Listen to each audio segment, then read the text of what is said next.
Hey guys, it's Antonio again, and welcome to the Washington Church of Christ YouTube channel. I'm really excited I think it's morning still, this morning, to talk to you guys about another person from Hebrews chapter 11. We're continuing our series, and we're working our way through it. We'll be talking this morning about Noah. And Noah is an amazing character. When you really think about what Noah had to do in regards with the flood. Now, something that actually just came to mind is, there's a lot of questions regarding the flood, especially by those who don't believe in the Bible, don't believe in God. And if you have those sort of questions, please leave them down below, and I'd be more than happy to help you and respond to those. But something that's really interesting that I've learned throughout the years and have learned even in school is the number of cultures, religions, and peoples from across the world who, in all of their belief systems, in their cultural history, in their religious beliefs, a lot of them, if not maybe all of them, I don't know the statistics of it, reference some sort of great happening with water. And in other words, there's some reference of a flood that wiped out mankind, or at least most of mankind. So it's really interesting in that regard that even those outside of the Christian faith, outside the Christian belief, have historical references to a great flood. Now this morning, that wasn't a very smooth segue, but this morning we'll be talking about Noah and that situation, but more in regard with Noah's faith. And so we'll be in Hebrews chapter 11, and it's only one verse this morning.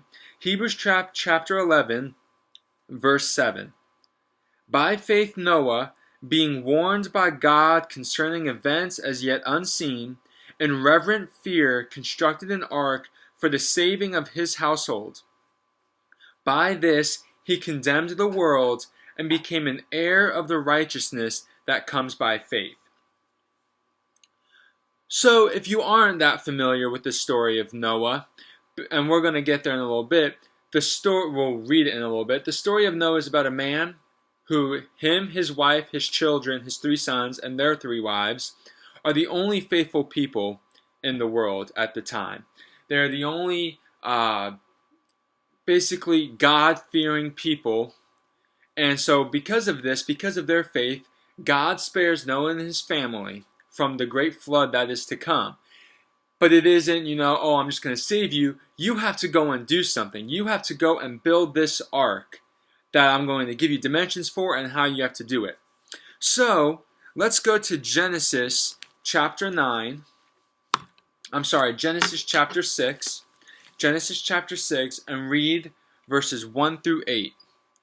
When man began to multiply on the face of the land and daughters were born to them, the sons of God saw that the daughters of man were attractive, and they took as their wives any they chose.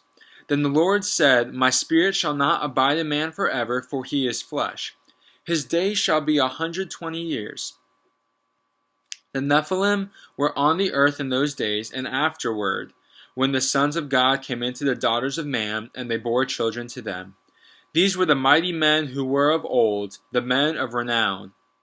The Lord saw that the wickedness of man was great in the earth, and that every intention of the thoughts of his heart was only evil continually. And the Lord was sorry that he had made man on the earth, and it grieved him to his heart. So the Lord said, I will blot out man whom I have created from the face of the land, man and animals and creeping things, and birds of the heavens, for I am sorry that I have made them. But Noah found favor in the eyes of the Lord. So what we have here is kind of the introduction to the scenario that then follows as Noah and the flood. And the reason we're not reading that specific part of the story is because it goes on for quite some time. It's a couple chapters long. And so we don't really have the time this morning to read that. But here in these first 8 verses, we kind of have the prelude to the flood. We kind of have the scenario of why did God want to basically get rid of mankind? And that's because man had become unfaithful. Man, as it says in verse 5, only every intention of the thoughts of his heart was only evil continually. And so that basically is telling us that these men, these women, God's creation had spurned God and said, we don't, want to follow you. We don't want to listen to you. We don't care what you have to say. We're going to do what we want. And remember, this is, in the beginning of the world, obviously some time has passed since Adam and Eve, but we're still talking relatively the early stages of mankind, and they've already spurned God. And so verse 7, God regrets that he even created man. He says at the end of verse 7, "For I am sorry that I have made them." I don't know if there's really a scenario that man today can relate in that same regard. To say that we regret even creating something or someone to the point that we would destroy them.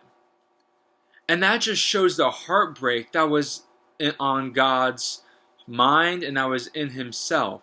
And that he loved and cared for these people so much and blessed them so much, and they totally spurned him. And so he decides to wipe out mankind. However, we have Noah.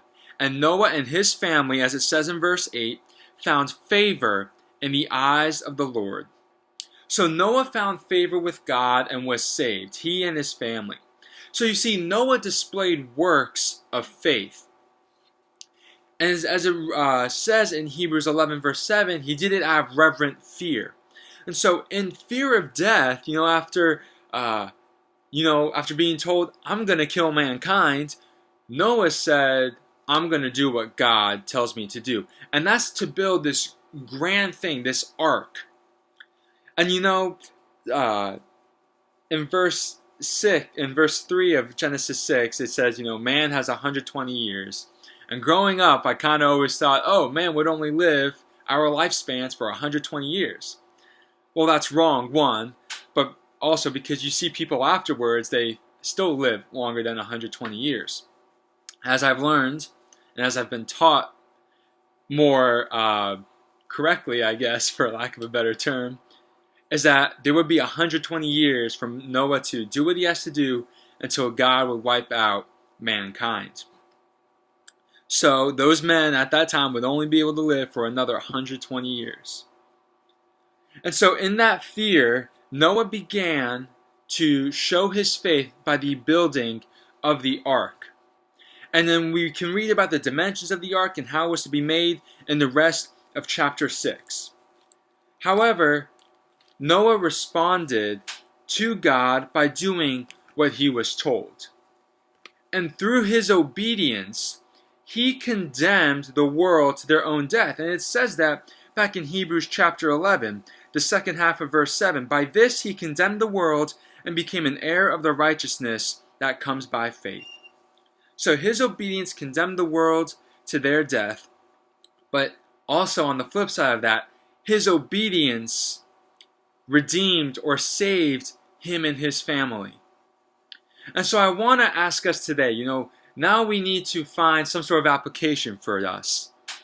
And here's what I think the application is. How do we display our faith? This whole chapter, Hebrews 11, is talking about faith. But there's always a little different wrinkle in that term faith. And the wrinkle today is, how do we display our faith? In James chapter, and just James in general, one of my favorite books, just a few pages over from Hebrews to the right, we have the book of James, and James chapter 1 and James chapter 2 discuss faith pretty extensively. In our lives, when our faith is tested or when we are called to be obedient to God, would we build an ark? And what I mean by that is not literally going outside to your backyard, finding some gopher wood or whatever, and building some grand ark and taking 2 of every animal. What I'm asking is, if God calls you to do something difficult in your life, and I don't mean that God speaks to you in some sort of dream. God doesn't talk to us like that anymore.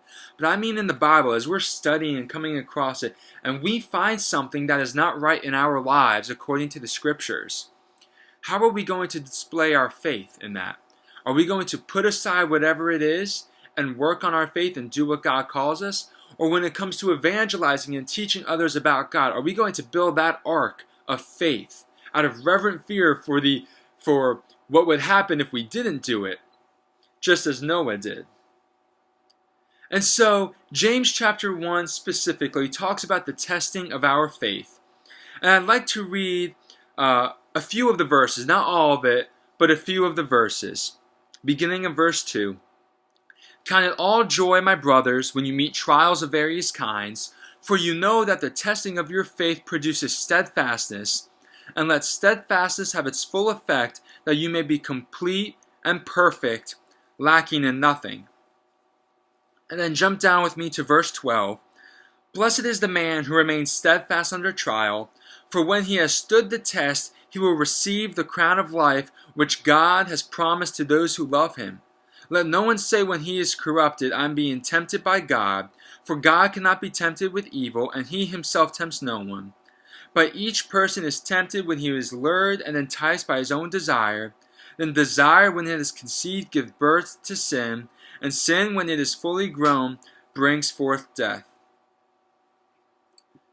So sometimes God calls us to do things that may seem crazy or almost in a sense counterculture. I mean, Noah was building a huge boat, basically. That's what an ark is, like a cruise ship. Obviously not that big. Those things are ginormous. But imagine building a boat, and there's no flood coming, but the flood's coming because God told you. But all these people around you are saying, "You're crazy. You're building something that you don't even need it." Kind of counterculture. But if and when that happens, how will you respond? Noah responded with faith. He didn't want to be like those dead people. And so I want to ask you this morning, how would you display your faith? Because as it goes on to say in James chapter 2, so also by faith itself, if it does not have works, is dead. So faith without works is dead. How are you going to display your faith today, tomorrow, and for the rest of your life? And so if you've done that, and you have examples of how you displayed your faith, as encouragement, please leave them in the comment section below. And if you need encouragement to display your faith, if you need questions on how you can display your faith through your works, leave those questions in the comment section below. And I'll leave you off with this. Will you have faith like Noah, or will you have the faith of the people that died in the flood?